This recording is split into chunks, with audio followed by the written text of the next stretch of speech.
So, the big question is this: how are ambitious people like us, who don't have a lot of resources, did not go to Ivy League colleges, were not born into wealth, how do we become resourceful enough, use our creativity, our dedication, and a little bit of crazy to bootstrap our way to realizing our dreams? Whether it is launching a new company, launching a new app, or making it to the top of the corporate ladder. That is the question, and this podcast will give you the answers. Welcome everyone to this new episode of Bootstrapping Your Dreams show. I'm your host Manoj Agarwal, and today I'm talking with the best-selling author, audiobook producer, entrepreneur, Kimberly Hobscheid, about how every beginner entrepreneur can get started on building a fun side business from scratch and building it into a profitable business. So welcome, Kimberly. Hi, Manish. Very nice to meet you. I'm really glad to be on here with your tribe today. Very cool show you have. Awesome. Thank you so much. We are excited to have you. So Kimberly is an expert entrepreneur and has graciously consented to this interview to share with us the beginner's guide in this area so that every entrepreneur or professional can understand how they can get started on building a fun business, side business. Kimberly, we are very happy to have you here, so we'll just dive in. So the first set of questions that I'm going to ask you will be about your background, your education, and experience, just so that the viewers and listeners in our audience can get to know you and understand where you are in your journey, and they can relate better to you. So can you tell us a little bit about your experience and background and how you got started in entrepreneurship? Absolutely. So my dad was an entrepreneur. He was in business, working in corporate for a period of time, and then became an entrepreneur. Mm-hmm. And when I entered the business world, I actually started in corporate as well, and did very well there. And after about 20 years, I was kind of finished with that. And I had a couple of things on the side as a side hustle, as many people do. And one day I decided that I sort of had enough. They were doing great, and I was going a different direction, and they were going to do just fine without me, and I was going to do just fine without them. So I decided to leave. As one of my friends said, Kimberly, you fired your boss. That must have been really fun. And I thought, oh, that's a good way to put it, fire your boss. So I guess I did. I had an opportunity to do that and launch full-time into a business on my own that I had been creating on the side. And over my career, I've actually had now 6 businesses, 3 of which I have sold and 3 of which I currently still have. Nice. All right. So have you had any formal training or education in business? Good question. So my degree was actually in communications, and I think that helped a lot. I think that the key really is connection and relationship building with customers and joint venture partners, and being sort of a real human being that people can identify with. For sure. And get that part right, the rest of it is much easier, I think. That's awesome. All right. So tell us a little bit about your journey. Like, was it very easy for you to get started? Obviously, you come from an entrepreneurial family background, so that generally helps, right? But tell us, how you got started. Was it easy? Were you an overnight success, or you had hardships along the way? Definitely hardships along the way. I think the story that tells it the best is actually not quite about me. It's about me and my son. So the reason that I think I connected with you, Manish, is because we had talked about how 2 summers ago my son was entering summertime, and he was 15 and a half, which is like a really bad age to enter the summer, because you are too young to get a summer job. And even in beautiful San Diego, he felt like he was too old to give a summer camp. So he wanted to do anything else. In fact, he was tall, so he was taller than most of the camp counselors. That probably made sense. Yeah. And I said, we looked around for some things to do, and I said, you're never too young or too old to be an entrepreneur. So let's create a business around what you love to do, what you really enjoy, and not just as a hobby, but something that would be profitable, that could be manageable. And I'll teach you everything there is to know about business, which is not just, hopefully it starts in fun, but then from there you build out the operations and the sales and the quality control and all of those things. And so we put into Google a search with all of his different background and resources and what he was good at. He's very charismatic. He's natural on stage. He's really, got a really good personality and can tell a story like no other. That's great. And what we found was Google suggested that he be an audiobook narrator. And we thought, okay, well, that sounds really fun. We've heard audiobooks. We love audiobooks. So that might be a really fun side business, right? And something that he could do during the summertime. Well, he had all this downtime.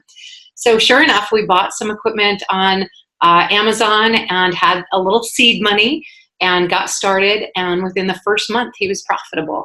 And then going forward, he created enough audiobooks so that he has royalties that are coming in. And as he went back to school, he gets little deposits every month in his checking account that shows that he gets these royalties. And so it's an ongoing source of income for him that grows every time he does another audiobook. That's a great story. That's awesome. So you're passing on the legacy, entrepreneurial legacy, which is great, encouraging young people to enter this field. And also, the point that you brought up about communication and being comfortable on the stage.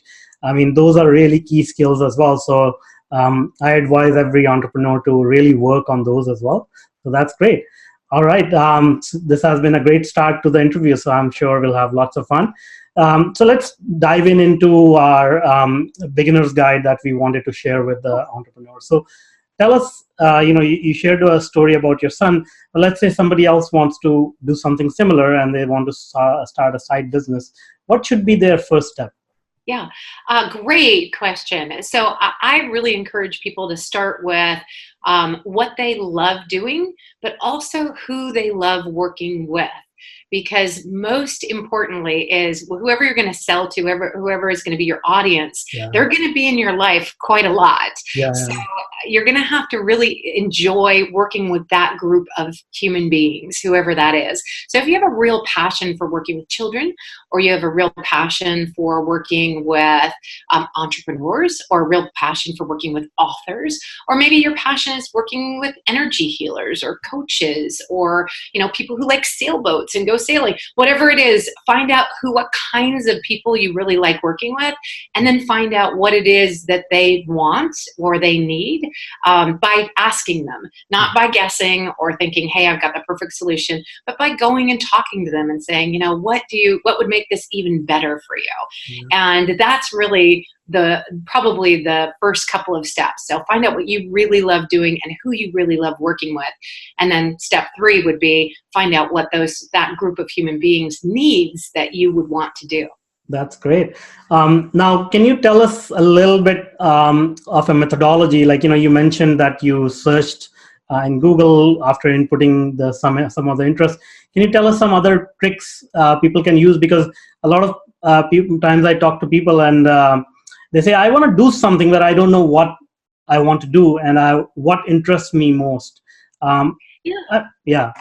Yeah, that's a great question. I actually, it's funny. As a parent, I went to like an open house at our high school, and the principal was talking, and they said, on your college application, we really want you to talk about what you're passionate about and what you love doing, and just talk about your passion, things that you really care about. And all of us parents were in the audience and were nodding along, like, oh yeah, you need to know your passion. And one little kid bravely raised his hand and he said, what if you don't know what you're passionate about? And we all laughed and, we're smirked and we're like, oh yeah, sure. You can't, like, everybody knows what they're passionate about. And every kid in the audience was like, yeah, what if you don't know? So that's really an interesting phenomenon out there, right? That some people are like, I don't really even know what I'm passionate about. So that's probably the very first step, is to start working in different fields and see if you love it or you hate it. You can just to get a little sampling of it, go volunteer is a great way to start and get exposure in any field. Yeah. There's tons of companies who are looking for interns or volunteers or help.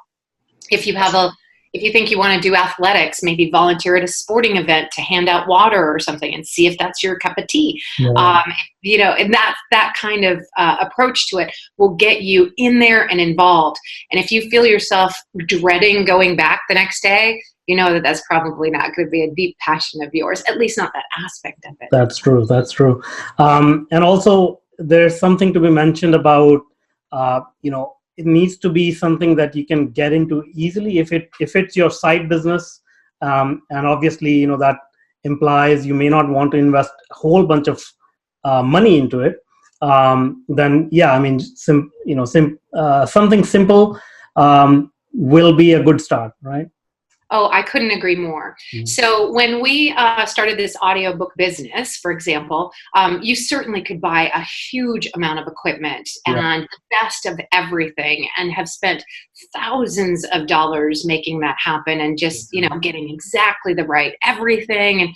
And I'm not a fan of that because I have just over the years, I've had 6 businesses, right? I've had a lot of different interests. And if I spent all of my savings on one of them, I wouldn't have been able to do the other ones, right? Exactly. Yeah. So I'm a big fan of being conservative on your investments up front. We'll buy things secondhand. There's plenty of people who've thought, oh, I really want to do this. And 3 months later, they didn't anymore. So they're selling it cheap. Right? For so sure.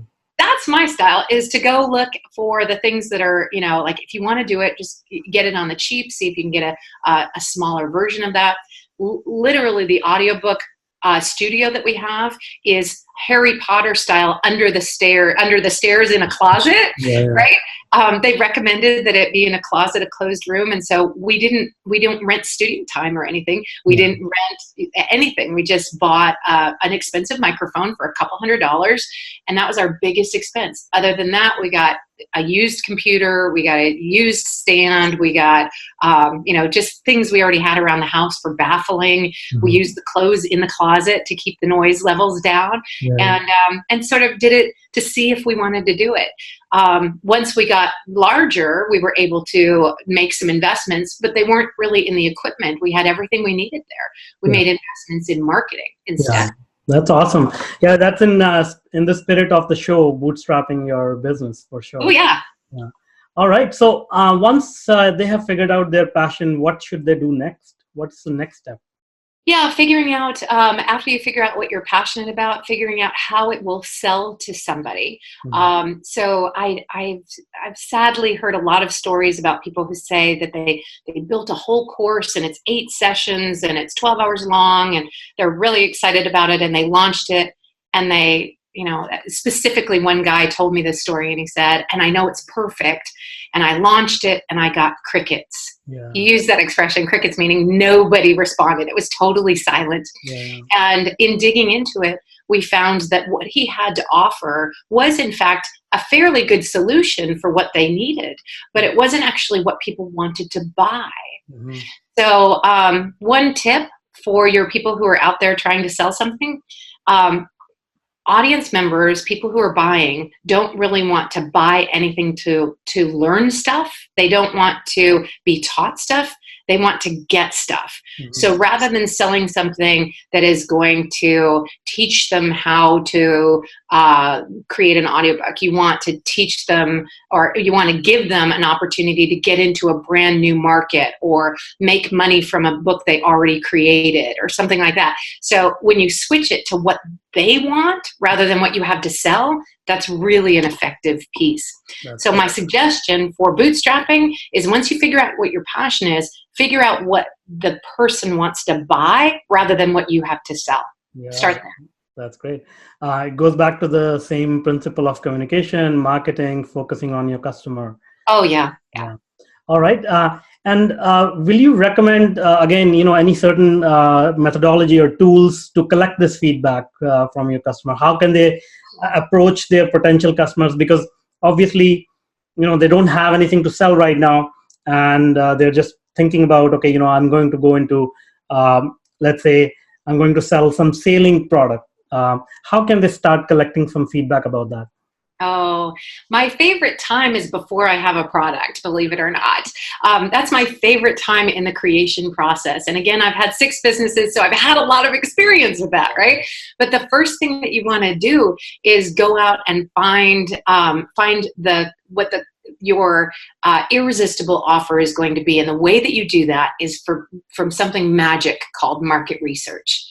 So you go out to your group of people that you think you want to work with, whether it's authors or sailors or whatever it is, and you do market research with them. And you say, hey, I've not created anything, but I'm doing some market research with this group of people. And I'd love to get your feedback for about 15 minutes on what you're looking for. And then when you interview them, you ask them, what their greatest challenges are, what their frustrations are, what they would like to have to solve their problems, what that would look like. And then you say that back to them in their words, not your words. You say that back to them in their words. So you've told me that you're really looking for something that's a quick and easy solution that you can implement without a huge investment, that you can do on the side while you're working a full-time job, and that you wouldn't have to spend a whole lot of money on. Does that sound right? And then when you have them say, this is the key term, yes, that's right, if you can get them to say that, then you're in the zone.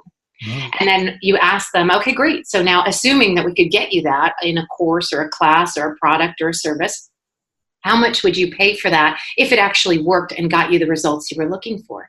And then when they give you a price, then that's great. You put that down in your little spreadsheet and you go to the next person. Now you do that about 20 times. And by the end, you have a nice round idea of what people really would buy. And then you can create your business based on what people want to buy from you, instead of creating something that people could buy and not knowing whether or not they're going to want it. Yeah, that's awesome. That's a great method to collect feedback and be certain that whatever you're building will actually sell. That's great. Yeah. All right.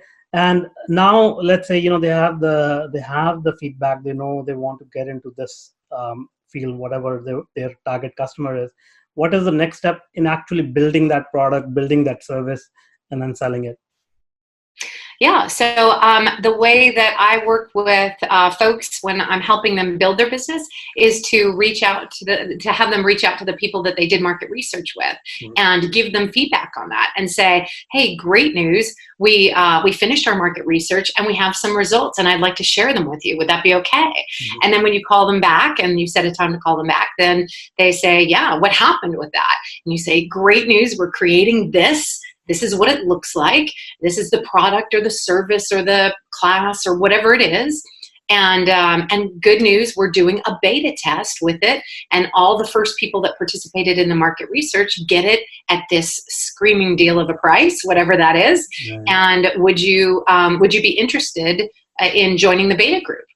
And then hopefully those people that already participated are engaged enough, which once you've asked for somebody's opinion and input, then they naturally feel like they're already in it with you. They have a part of it and they're invested in your success. Yeah. So usually the answer is absolutely. Tell me more about it.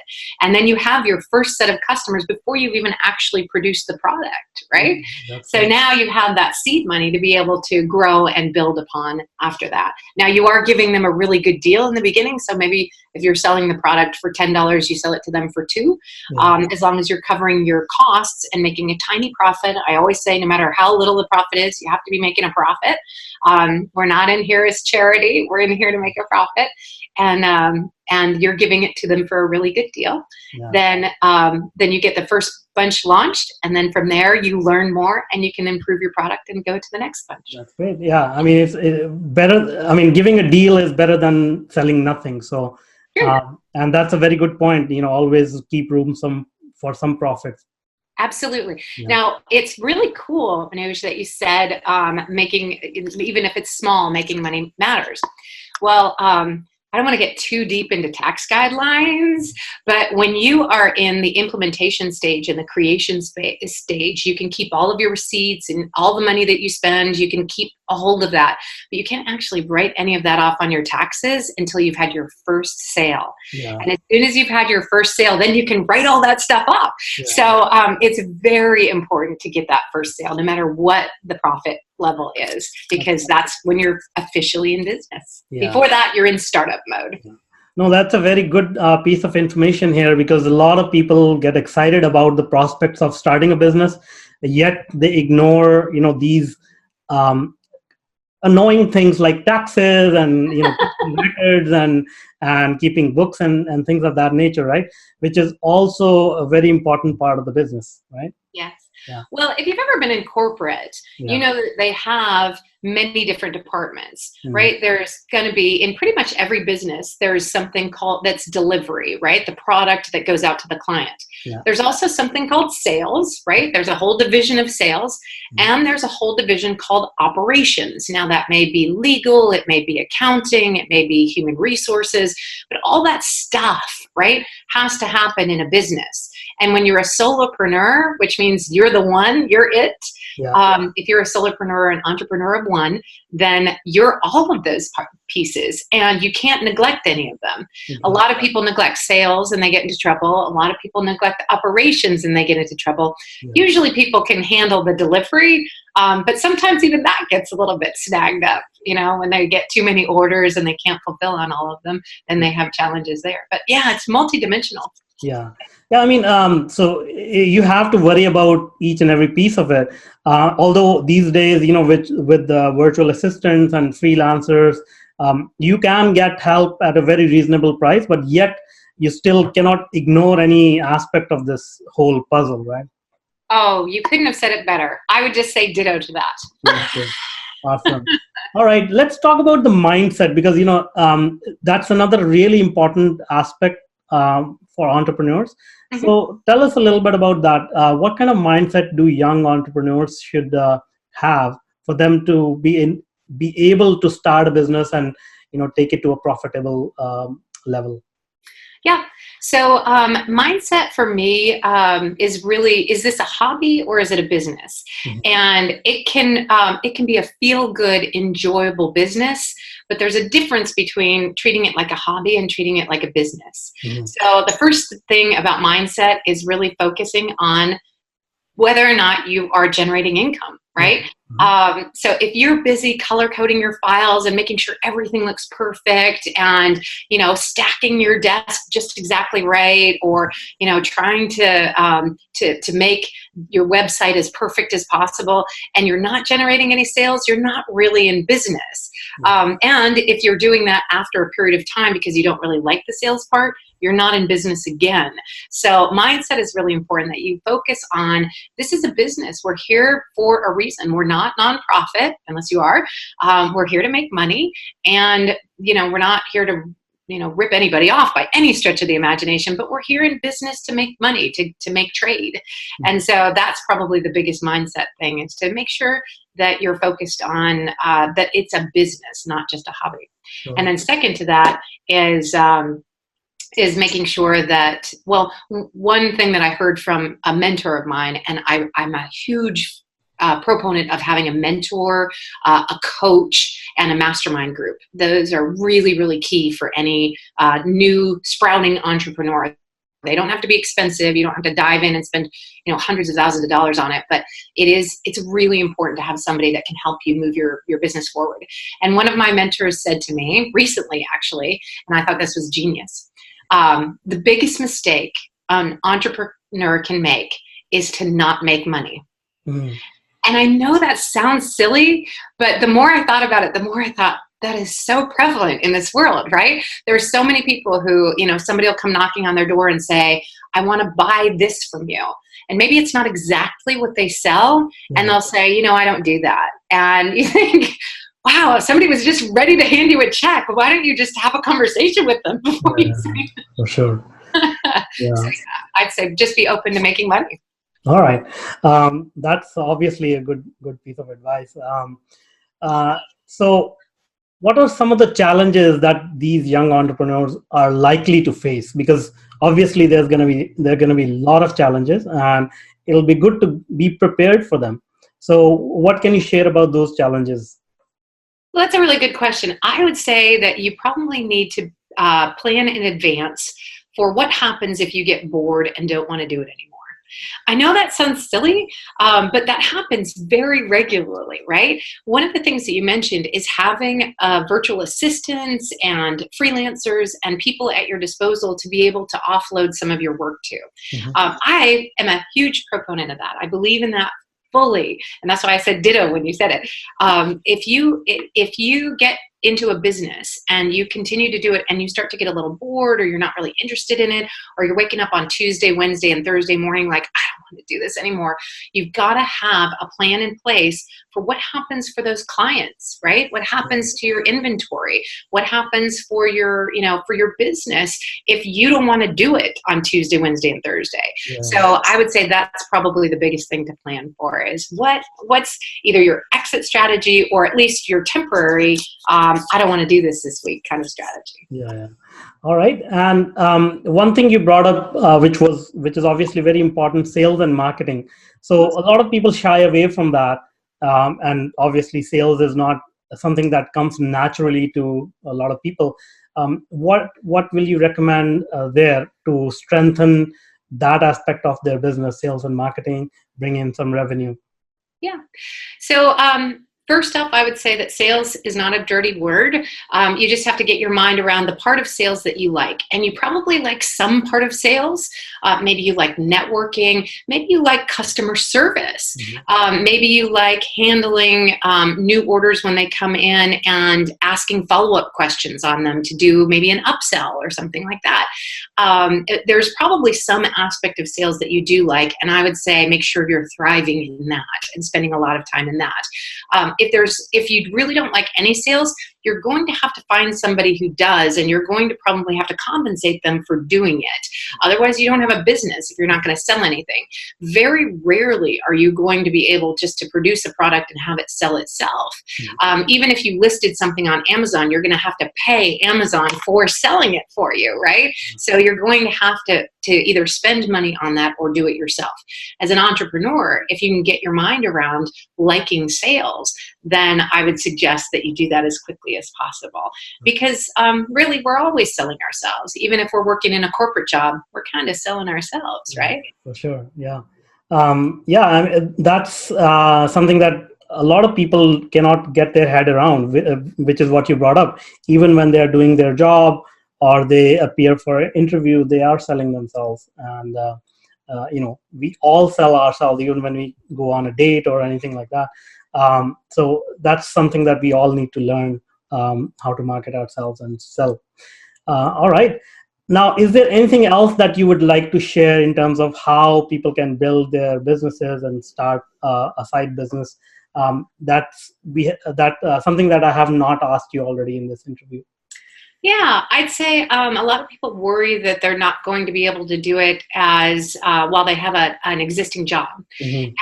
And I am personal testimony that you absolutely can. Not only can you, it's almost a should, right? Like if you have income coming in, you can assume from all of your friends and family who are older than you that one day you're not going to want to do that anymore.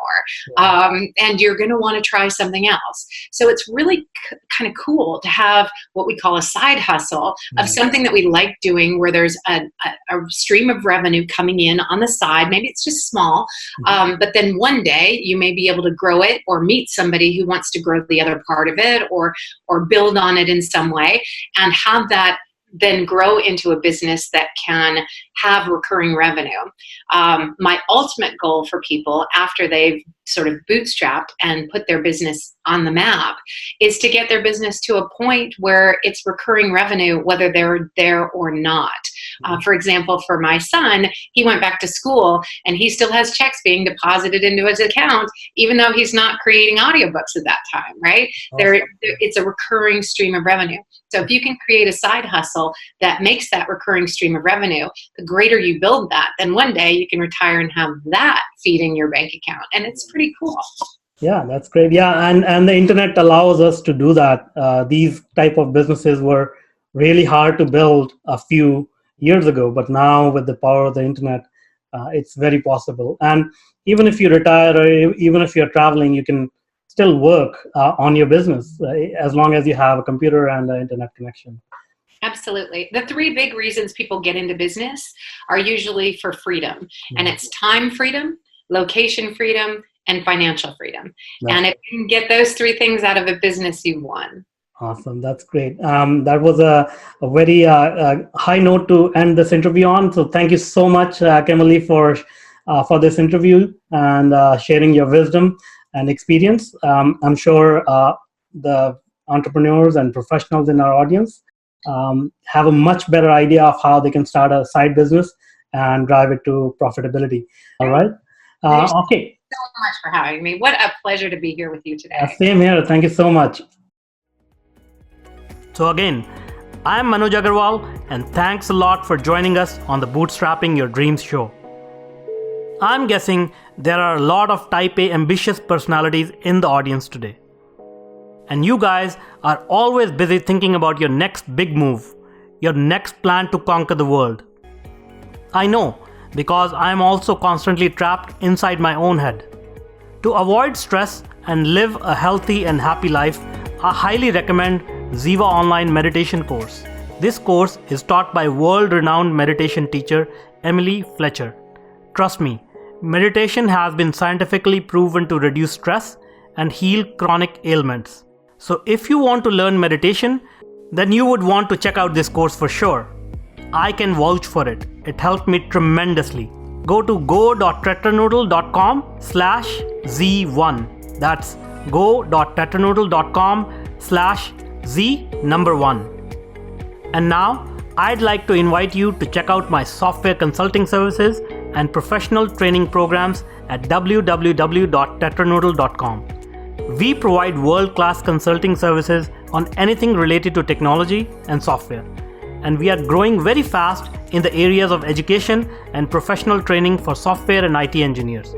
If you enjoyed this episode, then please do share it with your friends, and don't forget to subscribe to the show on iTunes to get automatic episode updates for our Bootstrapping Your Dreams show. And finally, please take a minute to leave us an honest review and rating on iTunes. They really help us out when it comes to the ranking of the show, and I make it a point to read every single one of the reviews we get. Thanks for listening. Stay happy and curious. Have a great day.